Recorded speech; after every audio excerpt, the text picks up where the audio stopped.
Bonjour à tous et bienvenue sur cette toute nouvelle vidéo sur Nintendogs Plus Cats. Et aujourd'hui, enfin la partie 2 de 5 secrets sur Nintendogs. Comme son nom l'indique, dans cette vidéo, je vais vous présenter 5 secrets et bugs sur le jeu. Sans plus attendre, on va commencer avec le premier secret qui est un bug. Pour réaliser ce bug, il faut déjà se rendre au magasin d'occasion. Une fois là-bas, il vous suffit juste de cliquer sur l'icône vendre et ensuite de sélectionner n'importe quel meuble. Donc ensuite, quand j'ai sélectionné un meuble, donc il va apparaître comme ceci.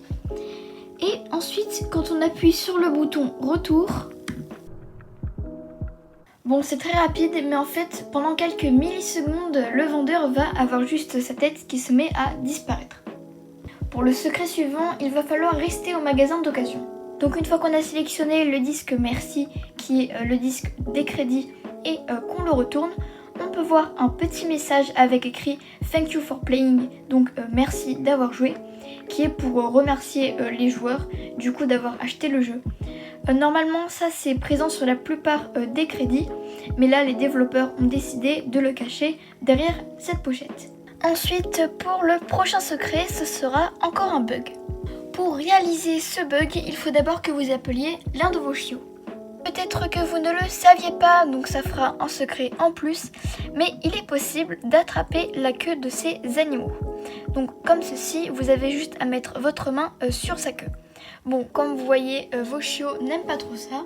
Donc pour ce bug, vous allez voir qu'en réalité, comme on peut bouger la queue de l'animal, on peut faire rentrer sa queue dans son corps. Donc là, comme je viens de le faire, en fait, vous voyez, on peut faire passer la queue dans n'importe quelle partie de votre animal. Donc là, vous voyez, j'ai réussi à la ressortir par son dos. Mais je peux aussi, par exemple, la faire passer par sa patte, comme vous voyez ici. Donc voilà, je peux faire vraiment passer la queue dans toutes les parties de mon animal, du coup, qui sont à la portée de la queue. Prochain secret, c'est un secret qui va concerner les balades. Donc, comme vous le savez peut-être, quand on va en balade, des fois on peut trouver des petits magasins barques qui sont ouverts au bord de la route et qui vendent des objets rares. Ce que vous ne saviez peut-être pas, c'est que ces magasins barques ouvrent automatiquement dès qu'il a plu. Donc, comment on sait quand il a plu? C'est simple, en réalité c'est quand il y a des flaques d'eau sur le sol et au début des balades, le jeu du coup va vous indiquer sur l'écran tactile qu'il y a plu. Et donc en réalité, comment je sais cette astuce? C'est tout simple, à un moment l'un des mis qu'on peut croiser peut vous le dire du coup dans ses boîtes de dialogue.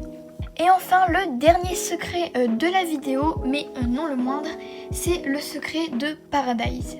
Comme vous le savez, comme Nintendogs est un simulateur de vie, on peut y trouver beaucoup de marques différentes, comme par exemple les marques des boutiques, de nourriture, etc.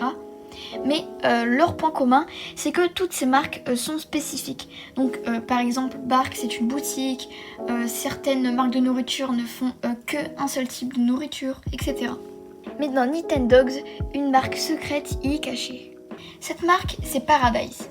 On peut la retrouver à beaucoup d'endroits différents, mais qui n'ont aucun rapport.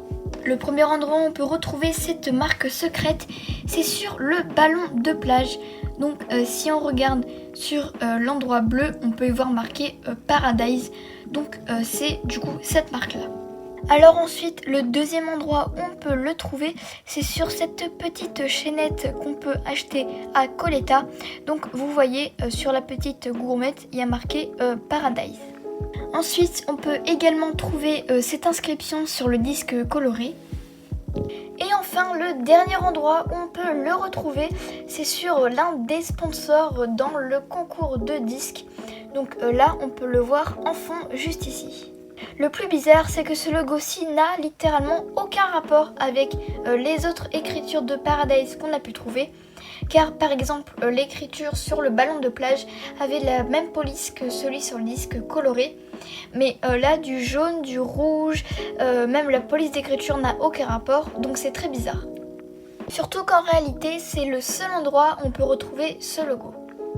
Du coup, ma petite théorie sur cette marque secrète, c'est que en réalité, Paradise, c'est une marque de remplissage. Par exemple, quand ils ne savaient pas quoi écrire sur un objet, ils écrivaient juste Paradise et ça faisait un petit peu comme du remplissage. Donc par exemple, si sur la chaînette, ils ne savaient pas quoi écrire, eh bien ils ont écrit Paradise, donc voilà. Donc là par exemple, s'il y avait une place manquante dans les sponsors, et ben ils ont créé une marque. Ou par exemple sur le disque coloré, vu qu'ils ne pouvaient rien écrire, eh ben, ils ont écrit Paradise. Voilà, c'est ma petite théorie sur Paradise, donc n'hésitez pas à mettre en commentaire si vous avez des théories personnelles, je serais vraiment ravie de les lire. Et voilà, c'était tout pour cet épisode 2 des secrets de Nintendogs. Donc j'espère qu'il vous aura plu et on se dit à la prochaine!